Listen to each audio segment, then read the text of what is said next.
ചാലുകൈ കുളിർക്കുജങ്ങളും കുളിച്ചാലസൻ മുഖമുയർത്തി നീണ്ടത് ആലുവ പുഴയിൽ അമ്പുജാക്ഷിമാർ ഞാൻ പറയാം.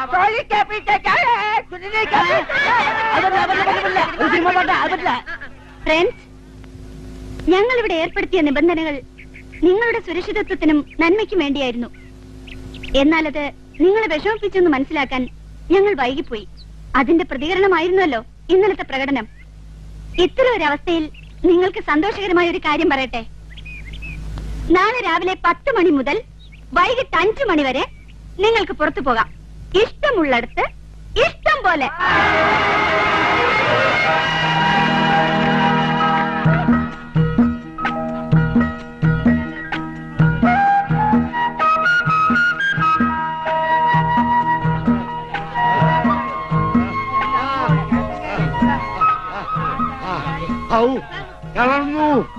ഇന്നത്തെ ഒരു ദിവസം നമ്മൾ ശരിക്കും എൻജോയ് ചെയ്തു. ആഹാ, ഒരു കവിത പോലുണ്ട് ഈ സ്ഥലം. നമുക്ക് കുറച്ചു നേരം ആ തണലിൽ പോയിരിക്കാം. വരൂ.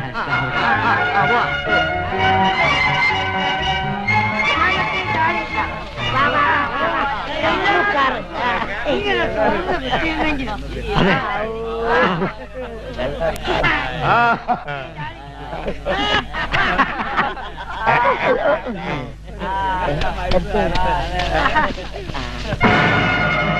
അയ്യോ, തോക്ക്!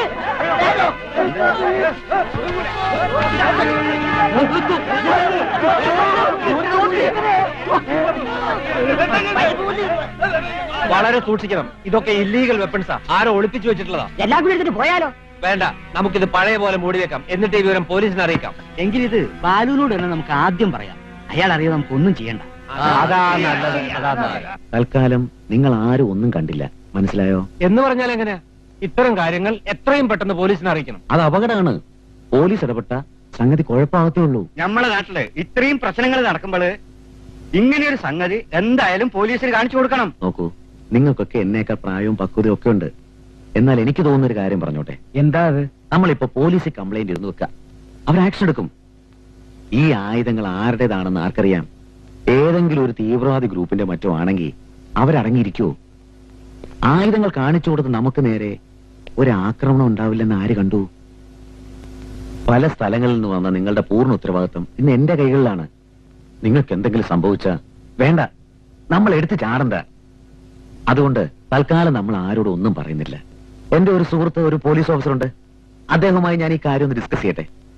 എന്ത് വേണമെന്ന് അത് കഴിഞ്ഞിട്ട് നമുക്ക് തീരുമാനിക്കാം.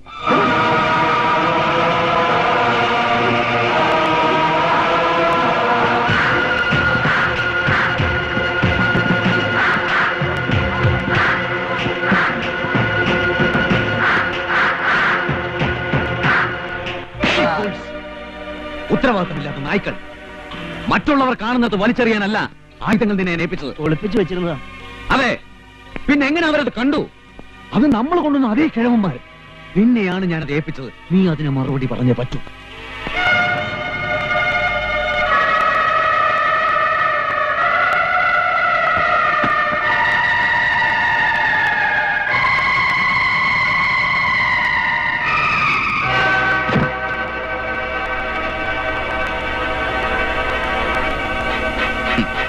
സ്റ്റേറ്റ് പോലീസിന്റെ കസ്റ്റഡിയിലുള്ള നമ്മുടെ ആൾക്കാരെ വിട്ടുകിട്ടണം. അതാണ് നമ്മുടെ ലക്ഷ്യം. അതിനുവേണ്ടിയാണ് കേരളത്തിലെ പല പ്രമുഖന്മാരെയും ലൗലാൻഡിന്റെ മറവിൽ നമ്മളോട് കൊണ്ടുവന്നത്. അവരെ ആയുധങ്ങൾ കണ്ടറിഞ്ഞ സ്ഥിതിക്ക് എത്രയും വേഗം നമ്മൾ ദൗത്യത്തിലേക്ക് നീങ്ങണം. യെസ്, അവരെ ബന്ദികളാക്കി ഗവൺമെന്റിനോട് നമ്മൾ ആവശ്യപ്പെടുന്നു നമ്മുടെ ആൾക്കാരെ വിട്ടുതരാൻ. അതിനായി ഒരു പിക്നിക്കിനെന്ന് പറഞ്ഞ് അടുത്ത ദിവസം അവരെ നമ്മൾ ഈ ദ്വീപിലേക്ക് കൊണ്ടുവരുന്നു. ബഹുമാനപ്പെട്ട ആഭ്യന്തരമന്ത്രി, എന്റെ കൂടെ പഠിച്ച സുഹൃത്തെ, 2 ചോട്ട കള്ളന്മാര് കാരണം പെൻഷൻ തരാതെ പോലീസിൽ നിന്നും നാളെ എന്നെ പിരിച്ചുവിടുകയാണ്. ഇതുമൂലമുണ്ടായ നാണക്കേടും മാനഹാനിയും സഹിക്കാൻ വയ്യാത്തത് കൊണ്ട് ഞാൻ ആത്മഹത്യ ചെയ്യുകയാണ്. എന്റെ മരണത്തിന് പ്രസ്തുത 2 പ്രതികളും നിങ്ങളുമാണ് ഉത്തരവാദികൾ. ലോകത്തെ വെറുക്കുന്ന ഒരു പാവം പോലീസുകാരൻ, ഉച്ചക്കഞ്ഞി രുദ്രംപിള്ള. ഒപ്പ്. വീട്ടിൽ പോയി കഞ്ഞി കുടിച്ചിട്ട് ചത്താ കൊള്ളാവുന്നുണ്ടായിരുന്നു. സാരമല്ലേ, ഇത് കഴിഞ്ഞിട്ട് കുടിക്കാം. ദൈവം.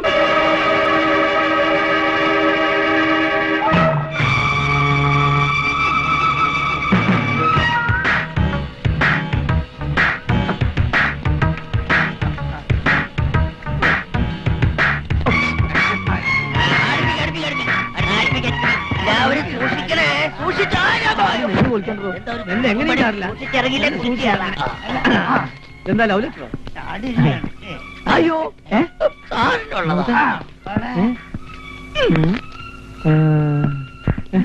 ചതിച്ചല്ലോ. എന്റെ കൂടെ പഠിച്ച ഉച്ചക്കഞ്ഞി രുദ്രംപിള്ള മുങ്ങിച്ചത്ത രുദ്രംപിള്ള അല്ല മറച്ചോനെ. പോയി അടുത്ത ഗ്രൂപ്പിനെ കൊണ്ടുവരും.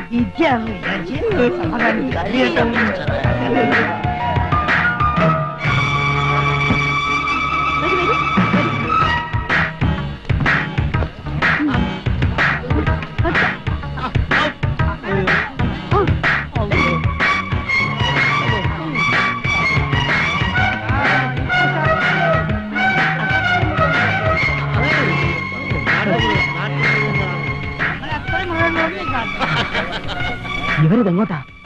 എങ്ങോട്ടായാലും ഇത്തവണയും വിടില്ല. ആത്മഹത്യ പിന്നെ ചെയ്യാം.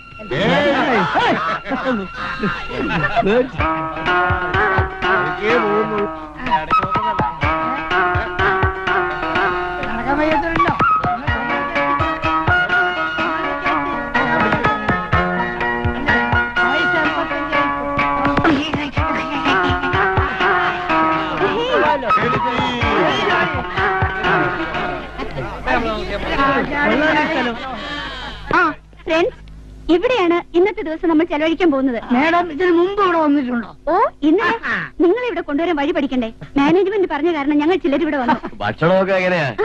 അതിനുള്ള ഏർപ്പാടൊക്കെ ആവശ്യമുണ്ട്.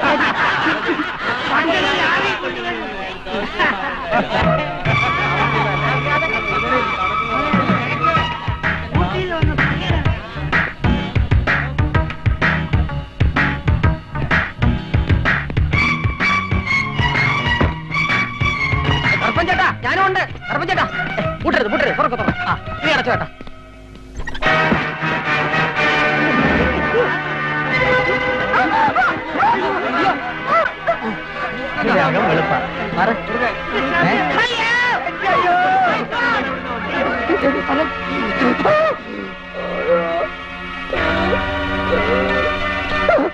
എന്റെ ദൈവമേ, ഇവിടെ ഉണ്ടോ? ഇവിടെ ഉണ്ടോ? എന്താ ഇത്? ആരാ നിങ്ങളൊക്കെ? ഞാൻ പറയാം, എല്ലാം എന്റെ ആൾക്കാരാണ്.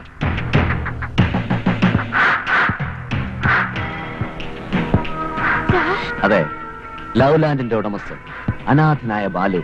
അയാളെ നിങ്ങൾ കണ്ടിട്ടുള്ളൂ. സ്വാതന്ത്ര്യത്തിന് വേണ്ടി മുറവിളി കൂട്ടുന്ന ഒരുപറ്റം തീവ്രവാദികളുടെ നേതാവായ ബാലചന്ദ്രൻ നിങ്ങൾ കണ്ടിട്ടില്ല. ആവേശമൊന്നും വേണ്ട. ചാവാറായ കുറെ കിഴവന്മാർക്ക് സുഖവാസം ഒരുക്കി പുണ്യം കിട്ടാൻ വേണ്ടിയല്ല ഞാൻ ലവ് ലാൻഡ് തുടങ്ങിയത്.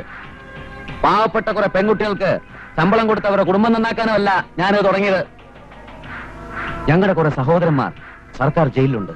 നിങ്ങളെ വെച്ച് വേണം എനിക്കവരെ മോചിപ്പിക്കാൻ. ഞാൻ ആഭ്യന്തരമന്ത്രിയാണ്. നിങ്ങളാണ് എന്റെ ഏറ്റവും വലിയ ഇര.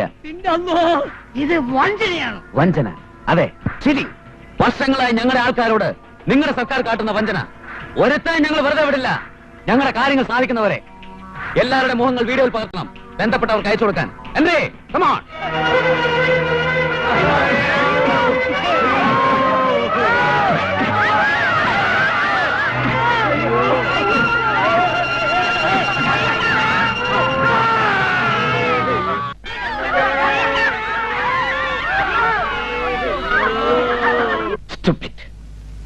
ഇത്രയും വലിയൊരു കിഡ്നാപ്പിംഗ്, അതും സൗത്ത് സൈഡിൽ ഫസ്റ്റ് ടൈം.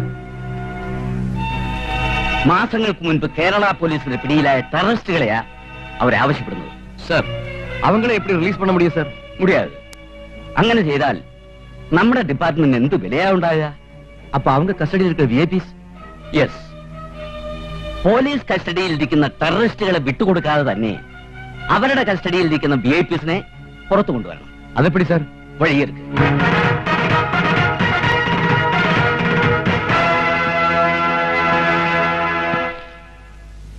മിസ്റ്റർ വിജയകൃഷ്ണൻ, ഇത്തരം സിറ്റുവേഷൻ നേരിടാൻ സ്പെഷ്യൽ ട്രെയിനിങ് ലഭിച്ച ഓഫീസർ എന്ന നിലയ്ക്ക് താങ്കളുടെ അഭിപ്രായമാണ് എനിക്കറിയേണ്ടത്. അവരുടെ ഒളിവ് സങ്കേതം എവിടെയാണെന്ന് അറിയാത്ത സ്ഥിതിക്ക് അത് കണ്ടുപിടിക്കണം. ശ്രമിക്കാം സർ. ഡിപ്പാർട്ട്മെന്റിൽ നിന്ന് എന്തൊക്കെ സൗകര്യങ്ങളാണ് വേണ്ടത് അത് പറയൂ. ഇത്തരം ഒരു സാഹചര്യത്തില് വലിയൊരു ഗ്രൂപ്പ് അറ്റാക്കിനേക്കാൾ നല്ലത് ഗറില്ല ഓപ്പറേഷൻ തന്നെയാണ് സർ. മിസ്റ്റർ വിജയകൃഷ്ണൻ അല്ലാതെ ഗറില്ല ഓപ്പറേഷൻ ട്രെയിനിങ് ലഭിച്ചവർ ഇവിടെ ആരും ഇല്ലെന്നറിയാം സർ. മറ്റു സ്ഥലങ്ങളിൽ നിന്ന് കൊണ്ടുവരാനുള്ള സമയം ഇനിയില്ല.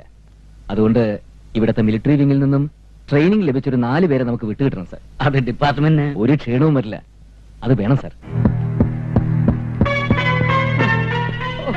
എനിക്ക് വല്ല ആവശ്യം ഉണ്ടായിരുന്നു ഇതിനകത്ത് വരാൻ. അടച്ച വാതിൽ തള്ളി തുറന്നകത്ത് കയറിയതാ. ഇത് മനസ്സമാധാനത്തോടുകൂടി ഇവിടെ ഇരുത്തൂല.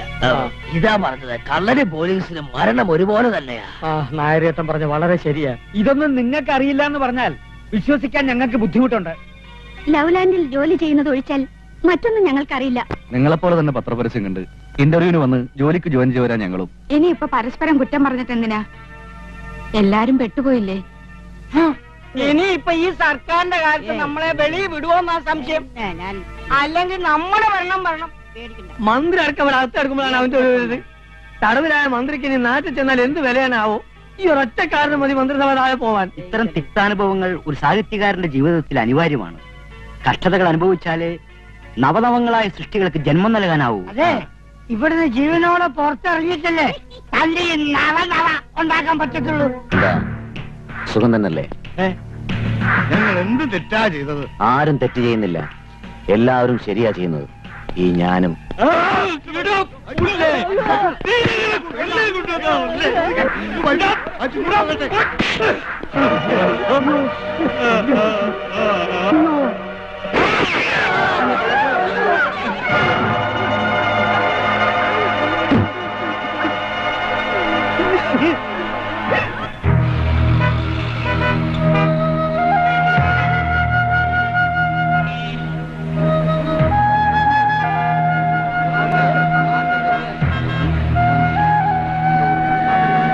കൂട്ടത്തിൽ ഒരാളുടെ ഡെഡ് ബോഡി തെരുവിലെത്തി. നാടോട്ട് പ്രക്ഷോഭം തുടങ്ങിയിരിക്കുക. സ്ഥലം അറിയാതെ നമുക്ക് എന്ത് ചെയ്യാൻ പറ്റും സാർ? എന്തെങ്കിലും വിവരം കിട്ടുമെന്നുള്ള ശുഭാപ്തി വിശ്വാസത്തിൽ തന്നെയാണ് ഞാനിപ്പോഴും.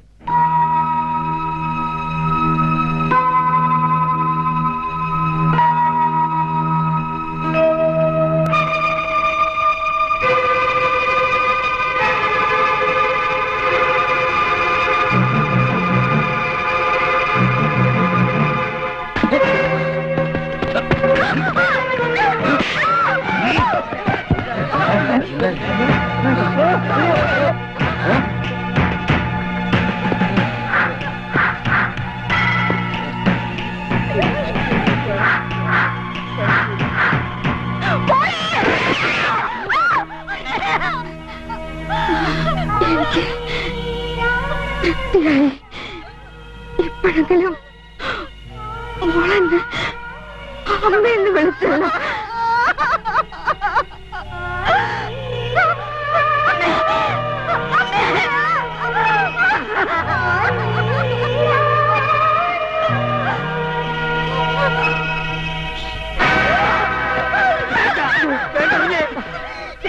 അരുത് കുഞ്ഞെ, കുഞ്ഞെ അരുത്, പ്ലീസ്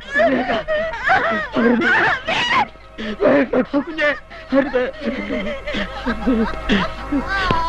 ഇക്കണക്കിന് പോയാൽ നമ്മൾ ആരും രക്ഷിക്കാനായി ചെല്ലേണ്ടി വരില്ല. മിനിസ്റ്ററോട് മറുപടി പറയേണ്ടത് ഞാനാ. ഭരണക്കസേരയുടെ കാലുറപ്പിക്കാൻ വേണ്ടി ചാവേറ പടകളെ പോലെ വളർത്തിയെടുത്തല്ലേ ഗ്രൂപ്പിലേക്ക്. എന്നിട്ടിപ്പോ മിസ്റ്റർ വിജയകൃഷ്ണൻ, നിങ്ങളെ കൊണ്ട് പറ്റുമോ? അതാ എനിക്കറിയേണ്ടത്. യാതൊരു തുമ്പും കിട്ടാതെ ഓടി ചെന്നവരെയൊക്കെ കണ്ടുപിടിക്കാനുള്ള മാന്ത്രിക ശക്തിയൊന്നും എനിക്കില്ല. Vijayakrishnan, sorry sir.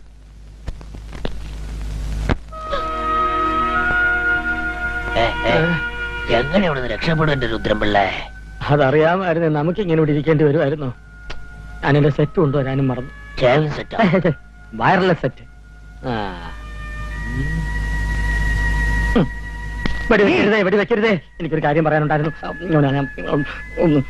എനിക്കൊന്ന് മൂത്രം ഒഴിച്ചാൽ കൊള്ളാം. ഒഴിച്ചു കഴിഞ്ഞു, ഇനി അങ്ങോട്ട് പോണമെന്നില്ല. എന്നാലും പോവാ. ചേട്ടാ,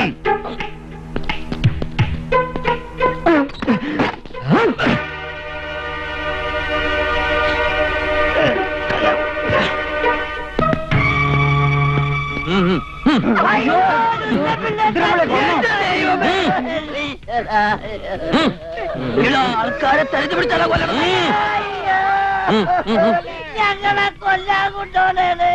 ഞങ്ങളെ തട്ടി ഒന്നും കിട്ടൂല. എന്നെ തോക്കേട്ടാ. ഞങ്ങളെ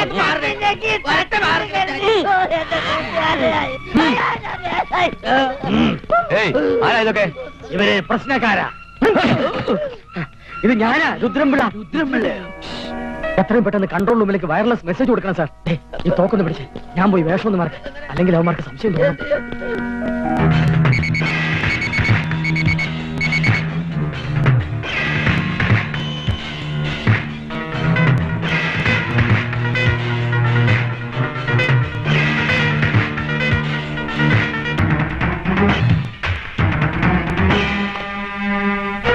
ഞാൻ പറഞ്ഞില്ലേ സാർ, എന്തെങ്കിലും ഒരു തുമ്പ് കിട്ടാതിരിക്കില്ലെന്ന്. നീലഗിരി കുന്നുകളുടെ വടക്കേറ്റത്തുള്ള കാടുകൾക്കുള്ളിൽ അവിടെ ഒരു ദ്വീപുണ്ട്. അവിടെയാണ് അവരുടെ സങ്കേതം. ഇനി സമയം വൈകണ്ട സർ. മിലിറ്ററി ഓഫീസേഴ്സിന്റെ കാര്യത്തിൽ ഞാൻ ഓർഡർ വാങ്ങിച്ചിട്ടുണ്ട്. Sir. Wish you all success. Thank you sir.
ഞാൻ പറയാതെ ആരും പുറത്തേക്ക് വരരുത്.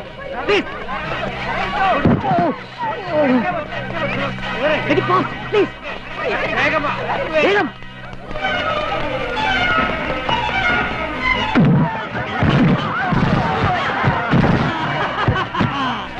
ആ മുറിയിലേക്ക് പൊക്കോളൂ. ഞാൻ പറയാതെ ആരും പുറത്തേക്ക് വരരുത്.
ഒന്നും പറ്റിയില്ലല്ലോ.